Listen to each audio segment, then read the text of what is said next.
Malcolm X was born Malcolm Little in 1925, in Omaha, Nebraska. His father was a Baptist preacher and follower of Marcus Garvey. The family moved to Lansing, Michigan after the Ku Klux Klan made threats against them, though the family continued to face threats in their new home. In 1931, Malcolm's father was allegedly murdered by a white supremacist group called the Black Legionaries, though the authorities claimed his death was an accident.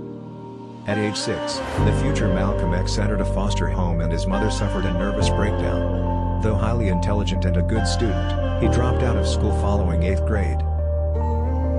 He began wearing zoot suits, dealing drugs and earned the nickname Detroit Red. At 21, he went to prison for larceny.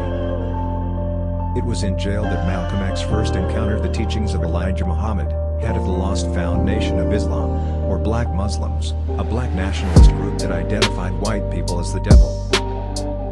Soon after, Malcolm adopted the last name X to represent his rejection of his slave name.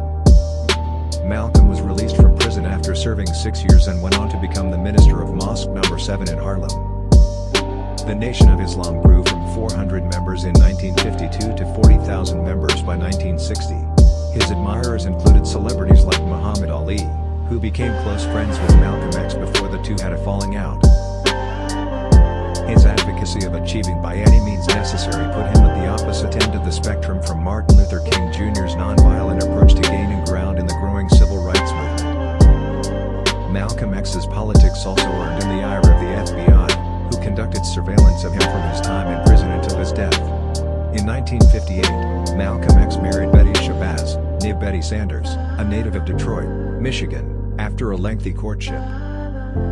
J. Edgar Hoover even told the agency's New York office to do something about Malcolm X. Disenchanted with corruption in the Nation of Islam, which suspended him in December 1963 after he claimed that President John F. Kennedy's assassination was the chickens coming home to roost, Malcolm X left the organization for good. On February 21, 1965, Malcolm X was assassinated by 3 gunmen at an Organization of Afro-American Unity rally in the Audubon Ballroom in New York City. Muhammad Aziz was exonerated after being convicted in 1966 for the killing along with Khalil Islam and Mujahid Abdul Halim, who admitted to the shooting but later said Aziz and Islam were not involved, was paroled in 2010.